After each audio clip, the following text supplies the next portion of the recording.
ఏమంటున్నాం? 7,000 ఉద్యోగాలు వద్దు, 20,000 ఉద్యోగాలు కావాలి. 7,000తో నోటిఫికేషన్ రిలీజ్ చేసే ఆలోచన ఉంటే ఆ నోటిఫికేషన్ కూడా మాకొద్దు, పక్కన పెట్టుకో అని చెప్తున్నాం.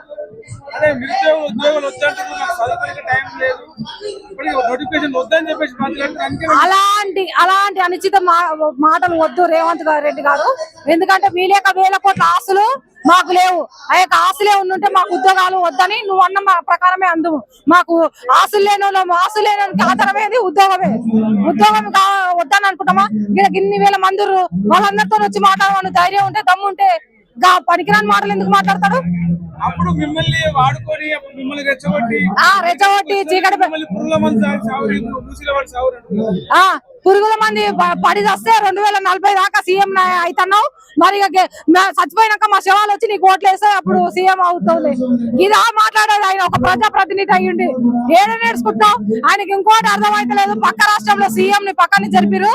ప్రభుత్వంలో ఉన్నటువంటి మనుషులే ఇప్పుడు కూడా ప్రజా వ్యతిరేక పనులు చేయడానికి కారణం ప్రభుత్వంలో ఉన్నటువంటి ఎమ్మెల్యేలు, ఎమ్మెల్సీలే. వాళ్ళ మాటలు విని రేవంత్ రెడ్డి పక్కదారిలో నడుస్తుంటూ నువ్వు వాళ్ళ మాటలు వినొద్దు, ప్రజా నాడిని గమనించు, ప్రజా సమస్యలను గమనించు. ఆ ప్రజా సమస్యలను తీర్పడానికి ముందడుగు వెయ్యి. ప్రజల మద్దతు ఉంటే నువ్వు సీఎం గా ఇంకా 20 ఏళ్ళు కొనసాగుతావు.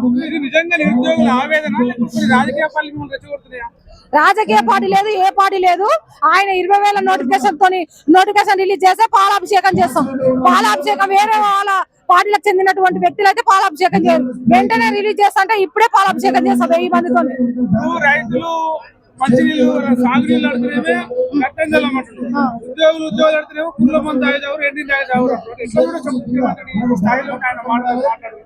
ఈ స్థాయిలో ఉండి అలాంటి మాటలు మాట్లాడడం చాలా ఘోరమైన పరిస్థితి.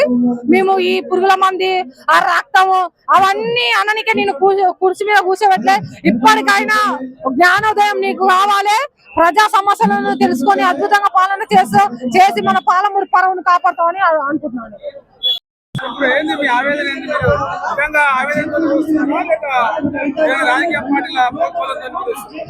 మేము రాజకీయ పార్టీల ప్రోత్బలంతో రావాల్సిన అవసరం మాకు లేదు. గతంలో చిక్కడపల్లి లైబ్రరీకి రాహుల్ గాంధీ గారిని మరి ఏ రాజకీయ ప్రోత్బలంతో తీసుకొచ్చిందో రేవంత్ రెడ్డి గారు చెప్పాలి. ఇదే రేవంత్ రెడ్డి గారు గత పార్టీలో ప్రతిపక్ష పార్టీలో ఉన్నప్పుడు, ప్రతిపక్ష నాయకుడిగా ఉన్నప్పుడు జీవో నెంబర్ 46 మీద ఏం మాట్లాడిందని ఆయనే వీడియో పెట్టమంటున్నారు. ఆయన మాట్లాడే వీడియో కట్ చేసి పెడతాం. అదే అంశాలు ఆయన అధికారంలోకి రాగానే ఎలా తప్పు కాకుండా పోయాయి. మంత్రి సంఘ ఉపసంఘ కమిటీ వేశారు. ఆ కమిటీ 3 సంవత్సరాలు అవుతుంది. ఛాయలు బిస్కెట్లు తింటుందా? నిరుద్యోగుల ఆవేదన ఎందుకు పట్టించుకోవట్లా? ఏజ్ రిలాక్సేషన్ అయిపోయింది. దాని జీవోని రిటెన్షన్ చేయాల్సిన బాధ్యత రేవంత్ రెడ్డి గారి మీద ఉందా లేదా? ఏదైతే గతంలో 61 సంవత్సరాల వయసుకి బీఆర్ఎస్ ప్రభుత్వం పెంచితే నిరుద్యోగులు నిర్వీర్యం చేస్తున్నా నువ్వు 63 సంవత్సరాలకు వయసు ఎలా పెంచను? అంటే నీ దుర్మార్గమైన చర్యలు కావు, నువ్వు వ్యవహరించేది నియంత్రణతో పోకలు కాదు. నేను ఇదే రేవంత్ రెడ్డి గారిని అడుగుతున్నా, ఎస్ఐకి ఏజ్ రిలాక్సేషన్ 38 సంవత్సరాలు ఎందుకు పెంచట్లా? పీసీకి 36 సంవత్సరాలు ఎందుకు పెంచట్లా? ఇదే జీవో నెంబర్ 29 మీద నువ్వు ఎందుకు మాట్లాడలా? GO 29 right to opportunity, right to equality అనే అంశాలను బాగుపడుతుంది కదా, నువ్వు ఎందుకు మాట్లాడలా? ఇదే జాబ్ క్యాలర్ ఇచ్చేటప్పుడు ఏం చెప్పు? నిరుద్యోగులు ₹1 కూడా కోచింగ్ సెంటర్లకు పోని ఉక్కుపాదం మోపుతాను. ఏది నీ ఉక్కుపాదం? ఎటుపోయింది నీ ఉక్కుపాదం? మా మీదే మోపుతున్నా. అదే నేను అంటున్నా, మేము ఎవరైతే నిరుద్యోగులు దేవుళ్ళు అని చెప్పాను రేవంత్ రెడ్డి, ఆ నిరుద్యోగుల్ని ఎంట్రీని దాగి చచ్చిపోమంటున్నాడు రేవంత్ రెడ్డి గారిని. నేను ఒకటే చెప్తున్నా, నేను అదే చెప్తున్నా. ఇదే రేవంత్ రెడ్డి గారు అమరవీరుల స్తూపం దగ్గరకు వచ్చి వాళ్ళ మంత్రులు ఎండ్రిని దాగి చచ్చిపోతానన్నా, తెలంగాణ రాష్ట్రంలో 117 స్థానాలు వాళ్ళు గెలవరు అని చెప్తున్నా. వాళ్ళు ఎండ్రిని దాగి చచ్చిపోతానన్నా. ఇంకొక అంశం కూడా చెప్తున్నా, ఇదే రేవంత్ రెడ్డి గారు ఏదైతే ఇటీవల చూస్తుంటే ఆ దేవుడి మీద ఆన, ఈ దేవుడి మీద ఆన అంటాను కదా, నేను కూడా ఆనేస్తున్నా. దిల్సుఖ్ నగర్ సాయిబాబా మీద ఆన, సికింద్రాబాద్ భద్రకాళి మహంకాళి మీద ఆన, జూబ్లీహిల్స్ పెద్దమ్మ తల్లి మీద ఆన, చిక్కడపల్లి లైబ్రరీ మీద ఆన. నువ్వు కనుక 16,000 నుంచి 20,000 ఉద్యోగాలు ఇవ్వకపోతే తెలంగాణ రాష్ట్రంలో రేవంత్ రెడ్డి అనే మొక్క, కాంగ్రెస్ పార్టీ అనే చెట్టుని నిరుద్యోగులు పీకి వేస్తారు. ఇంకో మాట కూడా చెప్తున్నా, నువ్వు 70,000 ఉద్యోగాలు ఇచ్చిన ఉద్యోగాలకే వద్ద నిరుద్యోగులు ధర్నాలు చేస్తున్నారని నువ్వు గనకంటే నీ పేగులు మెల్లో వేసుకొని ఊరేగుతాం. ఏది నీ లాగుల తొండ నిలిచి కొడతాం. ఉద్యోగానికి అప్లై చేసుకోవాల్సిన వ్యక్తివి, ఒక నిరుద్యోగివి, దరఖాస్తులు చేసుకోవాలి, ఉద్యోగాలకు తిరగాలి. ప్రభుత్వ ఉద్యోగాలు వచ్చే క్రమంలో నీ మీద ఎంక్వైరీలు జరుగుతాయి. ఇట్లా మాట్లాడితే ప్రభుత్వానికి, ఒక రాజ్యాంగబద్ధ పదవిలో ఉన్న ముఖ్యమంత్రికి పట్ల ఇట్లా మాట్లాడితే తప్పు కదా? ఇదే రాష్ట్ర ముఖ్యమంత్రి గారి వాడిని భాష, నేను కొత్త కనిపెట్టిన భాష కాదు. లాగులో తొండలు ఇడుస్తున్నాను ఆయనే అండో, నెత్తురు కల్లాపు చల్లుతున్న ఆయనే అంటో, పేగులు మెడలో వేసుకొని ఊరేగుతామని ఆయన అంటో, ఇదే ఆయన పెట్టిన ఆయన భాషను ఆయనకే వాడుతున్నా. ఇంకో విషయం కూడా, ఇదే నిరుద్యోగ ఉద్యమాల్లో తిరిగి జీవితాలను నాశనం చేసుకున్న వాళ్ళం. ఇంకా ఇంతకంటే ఏమైతే మహా అయితే పెట్టుకొని ఒక కేసు నిరుద్యోగ నాయకుడిని తెలంగాణ రాష్ట్రం మొత్తం తిప్పుతా రేవంత్ రెడ్డి గారికి గద్దె కోల్చడానికి. రేవంత్ రెడ్డి గారికి నేను ఇక్కడ సగర్వంగా వినయంతో ఒకటి విజ్ఞప్తి చేస్తున్నా, ఏదైతే నిరుద్యోగులతో ఆడుకోవద్దు. నిరుద్యోగులు ఏదైతే కోరుకున్నారో వాళ్ళ హక్కుల్ని మీరు కాపాడండి, మీ ఉన్నతనం పెరిగింది. మేము చెప్తున్నాం కదా, మీరు ఉద్యోగాలు ఇస్తామని చదివే టైం లేదు, వెంట ఉద్యోగాలు ఇవ్వకని అంటున్నాడు. నేను అదే చెప్తున్నా, ఆ మాటని ఎవరైతే ఉన్నారో వాళ్ళ లాభులు తోండాలు ఇడిసిపోతాం, వాళ్ళ పేగులు మెడలో వేసుకొని ఊరేగుతూ. ఎందుకని అంటే అబద్ధాలు మాట్లాడుకుంటూ రేవంత్ రెడ్డి దిగదారుడు రాజకీయాలు చేసుకుంటూ, దిగదారుడు రాజకీయాలకు ప్రత్యేక అయిపోయిన రేవంత్ రెడ్డి గారు ఏమంటాడు, మాట తిప్పం మడవ తప్పం అంటాడు. ఎవరైనా ఉద్యోగం వద్దని రోడ్డు మీదకి వచ్చి ధర్నా చేస్తారా? వద్దైనా కామన్ సెన్స్ ఉండాలి. రాష్ట్ర ముఖ్యమంత్రి గారు ఒక స్థాయిలో ఉండవు, మాట్లాడే విధానం ఉండాలి. ఏది ఆయన ఉద్యోగాలు వద్దనుకుంటే ఏంటంటే వాళ్ళకి అధికారం వచ్చిన తర్వాత బట్టి విక్రమార్క గారికి ఉప ముఖ్యమంత్రి పదవి వచ్చింది, ఏది బలమూరు వెంకట గారికి ఎమ్మెల్సీ వచ్చింది, అద్దంకి దయాకర్ గారికి ఎమ్మెల్సీ వచ్చింది. ఈ నిరుద్యోగులు అందరికీ ఉద్యోగాలు వచ్చేసరికి ఉద్యోగాలు వద్దు అని భ్రమంలో వాళ్ళు అనుకుంటున్నారేమోనని నా అభిప్రాయం అని తెలియజేసుకుంటూ, రాష్ట్ర ముఖ్యమంత్రి గారు మీరు కనుక ఉద్యోగాలు అయిపోతే మరో తెలంగాణ ఉద్యమం నిరుద్యోగుల ద్వారా మీ మీదకి రాకపోతుంది. దానివల్ల మీరు స్థానిక సంస్థలు మళ్ళీ రాబోయే ఎంపీటీసీ జెడ్పీటీసీ ఏదైతే ఎమ్మెల్సీ ఎన్నికలు ఓడిపోతారని తెలియజేస్తాం. 15 రోజులకు ఒకసారి బయటకు వచ్చి ఇట్లా నిరసనలు, ఇంద్రా పార్క్ దగ్గర ధర్నాలు, ర్యాలీలు చేస్తే ఉద్యోగాలు వస్తాయా? మరి ఇప్పుడు ప్రభుత్వంలో ముఖ్యమంత్రి గారికి మొరబెట్టుకుంటుంటే వినకపోటప్పుడు ప్రభుత్వానికి నిరసన తెలియజేయడం మా బాధ్యత కన్నా. నిరసన ద్వారానే అన్ని సాధించుకున్నాం కదా. ఇదే తెలంగాణ రాష్ట్రం ధర్నాల ద్వారా సాధించుకున్నాం కదా, అదే మా ఉద్యోగాలను కూడా ధర్నాల ద్వారా సాధించుకున్నాం అని తెలియజేస్తున్నాం. కాంగ్రెస్ పార్టీని మీ అధికారంలో తీసుకొచ్చి 2.5 ఏళ్ళు కావచ్చు, ఇంకా కూడా మీకు ఉద్యోగాలు రావాలి. వాళ్ళకి ఉద్యోగాలు వస్తే మంత్రి పదవులు, ముఖ్యమంత్రి పదవులు, ఎమ్మెల్సీ పదవులు వచ్చినాయి, మీకు మాత్రం ఉద్యోగాలు మళ్ళీ మీరు ఇంత దౌర్భాగ్యం పరిస్థితి వస్తుందని ఎప్పుడు ఊహించలేదు. గత 10 సంవత్సరాలు ఇదే నిరుద్యోగులు నష్టపోయినా వీళ్ళు అంటున్న ట్యాగ్ లైన్ ఇచ్చి ప్రజాపాలన, ప్రజాప్రభుత్వము వస్తే ఈ కాంగ్రెస్ ప్రభుత్వం పేదల పార్టీ అని చెప్తే మేము నమ్మి ఖచ్చితంగా ఈ పేదల పార్టీ అంటున్నారు కదా, ఈ ప్రజాప్రభుత్వం అంటున్నారు కదా, ఈ వస్తే మాకు న్యాయం జరుగుతుందని నమ్మి మేము అన్ని విధాలుగా కాళ్ళకి బల్పాలు కట్టి అన్ని విధాలుగా మేము జిల్లాలుగా గ్రామీణ ప్రాంతాల్లో తిరిగి మా అవ్వ, తాత, ముత్తాతల అయ్య అందరికి చైతన్యపరిచి మీరు పింఛన్లకు ఆశపడకండి, మీ కొడుకు, మీ బిడ్డ భవిష్యత్తు గురించి ఆశపడండి అని వాళ్ళని చైతన్యపరిచి, అందుకే మేము 2.5 సంవత్సరాలు కాదు, రేపు డిసెంబర్ అయితే 3 సంవత్సరాలు కంప్లీట్ అవుతుంది ఈ ప్రభుత్వం. అయినా కూడా ఒక జనరల్ నోటిఫికేషన్ ఇవ్వకుండా ఈ ప్రభుత్వము మమ్మల్ని ఈ త్వరలో అనుకుంటా ఒక ఉస్మానియా యూనివర్సిటీకి వచ్చినప్పుడు మేము రాబోయే 40,000 ఉద్యోగాలు ఇస్తున్నారు. ఉస్మానియా యూనివర్సిటీ వచ్చి ఇప్పటికీ 6-8 నెలలు అవుతుంది, ఒక్క నోటిఫికేషన్ ఇవ్వలేదు. ఇప్పుడు మొన్న ఒక 5,000 నోటిఫికేషన్ ఇస్తే మేము 5,000 నోటిఫికేషన్ ఇస్తే వీళ్ళు వద్దని ధర్నాలు చేస్తున్నా అంటుండ్రు. లేకుంటే మేము 5,000 కంటే ఎక్కువ ఇవ్వము, మీరు ఎంట్రీ మందు తాగి చావని అంటుండ్రు. అవును, మేము ఎంట్రీ మంది తాగి సాగుతాం, మా శక్తి ఉంది, మీకు ఉందా శక్తి? ఎందుకు? మేము తెచ్చుకున్న ప్రభుత్వం కదా, మీకు కూడా సగ భాగం ఉంది, మీరు కూడా రండి, 1 లీటర్ డబ్బా తీసుకొని ఆ సగము మీరు తాగండి, సగం మేము తాగుతాం. ఆ శక్తి నిరుద్యోగంలో ఉందా, మీలో ఉందా అని తెలుసుకుంటాం. బరాబర్ బాధ కాదు సార్, ఈ రోజు మా రోదన, మా ఆవేదన మీరు చూస్తున్నారు లేదా? మా తల్లిదండ్రులకు ఎట్లా లేదు?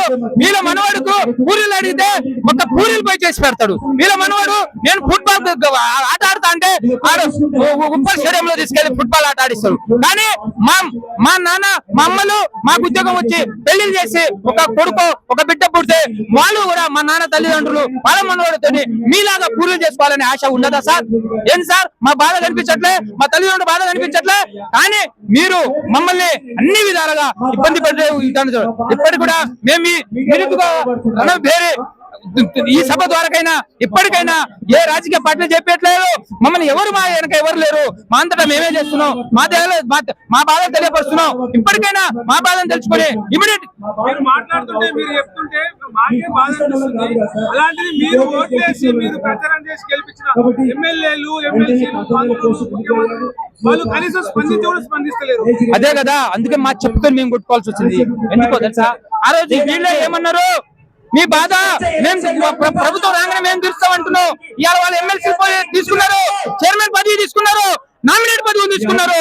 ఈ రోజు మేము ఆడికెళ్తే ఈ రోజు ఏం చేయలేం గట అని ఒక ఎమ్మెల్సీ గారు స్పందిస్తారు.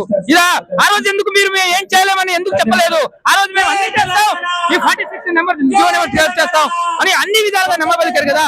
ఈ రోజు మేము ఏం చేయలేమంటారా? ఈ రోజు కలిసంగా ఈ విధంగా ఈ రోజు ఒక్కరు కూడా మా పట్ల ప్రేమ ఏది లేకుండా, చూపే దయగుణం లేకుండానే ఈ రోజు ఈ ప్రభుత్వాల్లో ఉన్న ఈ ఎమ్మెల్సీలు కావచ్చు, ఎమ్మెల్యేలు కావచ్చు, నామినేట్ పదవులు కావచ్చు, ఈ మంత్రులు కావచ్చు, ఎవరికైనా స్పందించే సిచ్యువేషన్ లేదు. 15 రోజులకి 20 రోజులకి ధర్నాలు చేస్తూ వస్తే అప్పుడు వస్తాయా? 15 రోజులకు వస్తారు, 20 రోజులకు రోడ్డు మీదకి వస్తారు, ధర్నాలు చేస్తారు, ర్యాలీలు చేస్తారు, కొలువులు వస్తాయా? కొలువులు వస్తే మేము చదువుకుంటామనే ఉద్దేశంతోనే చేస్తున్నాం. రాని పక్షంలో ఖచ్చితంగా ఆ రోజు వీళ్ళు వాళ్ళ ఉద్యోగాలు ఊడగొట్టని మీకు ఉద్యోగాలు వస్తాయన్నారు. వాళ్ళ ఉద్యోగాలు ఊడగొట్టాం, వీళ్ళకి ఉద్యోగాలు ఇచ్చినాం, మాకు ఉద్యోగాలు రాలే. ఖచ్చితంగా వీళ్ళు చెప్పిందే వీళ్ళ ఉద్యోగాలు ఊడగొడతాం, మాకు ఉద్యోగాలు వీళ్ళు హామీ ఇచ్చిన ఉద్యోగాలే. ఖచ్చితంగా మేము ఇక్కడ నుంచి వీళ్ళ పార్లమెంట్ లో వీళ్ళ ప్రతిపక్ష నాయకుడు ఉన్న బిల్లులో ఉన్న రాహుల్ గాంధీ ఖచ్చితంగా వాళ్ళ ఇంటి దగ్గర కూడా ముట్టడి చేస్తాం. ఎందుకో తెలుసా?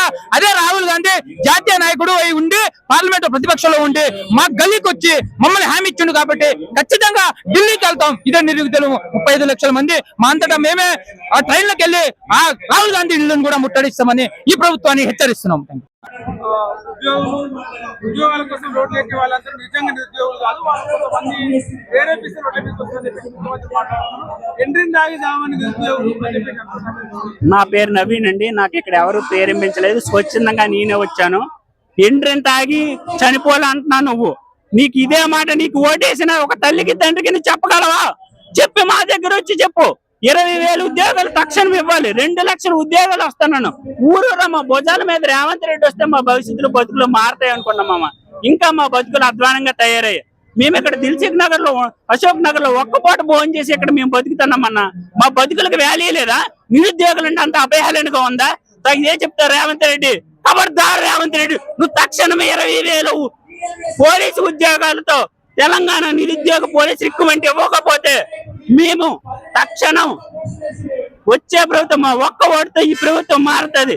తెలంగాణ అడ్డా, నిరుద్యోగుల అడ్డా. ఒకప్పుడు మీతో పాటు రోడ్ల మీద కూర్చున్న ఇదే ముఖ్యమంత్రి రాహుల్ గాంధీ మిమ్మల్ని రోడ్ల మీద ఎస్, మేము ఆ రోజు మీరు మాతో ఉన్నారనుకున్నాం. ఈ రోజు కూడా మీరు మాతో ఉన్నారా అని నిరూపించితే మీకు 10 ఏళ్ళు సీఎం గా కూర్చోబెడతాం, మా భుజాల మీద వేసుకుని గెలిపిస్తాం.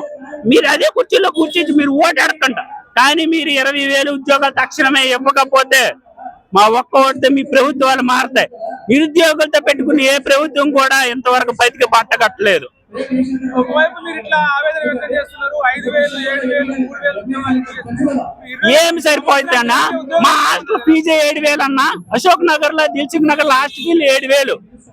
మీరిచ్చే గౌరవనీయులు ముఖ్యమంత్రి రేవంత్ రెడ్డి గారు మీరిచ్చే 5,000 ఉద్యోగాలు మా హాస్టల్ ఫీజులు కూడా లేవన్నా. మా బతుకులు మారట్లేదన్నా.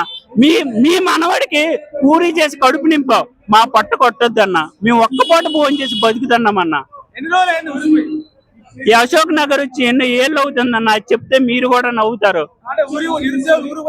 నిరుద్యోగులు ఊరుకుపోయే పరిస్థితి లేదు, ఫంక్షన్కి వెళ్ళే పరిస్థితి లేదు, పెళ్లి చేసుకుందామంటే పిల్లనిచ్చే పరిస్థితి లేదు.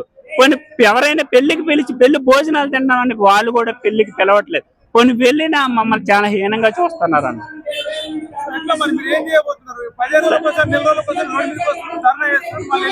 తక్షణం ఈ రోజు ధర్నాతో రేవంత్ రెడ్డి కనువిప్పు కలిగి 20,000 నోటిఫికేషన్ ఇచ్చి తీరాలి. రావాల్సింది 4 లక్షల ఉద్యోగాలు రావాలి. ఇప్పటికి సంవత్సరానికి 2 లక్షల ఉద్యోగాలు. 20,000 అయిపోతుందా? అది ఓన్లీ పోలీసు ఉద్యోగాలు మేము అడుగుతున్నాం. 20,000 ముందు మా కార్యాచరణ వేరేలా ఉంటది. ఇప్పుడు తక్షణం మా డిమాండ్ 20,000 పోలీసు ఉద్యోగాలు. ఏజ్ పెంచాలి, 20,000 ఉద్యోగాలు ఇవ్వాలి. జై తెలంగాణ.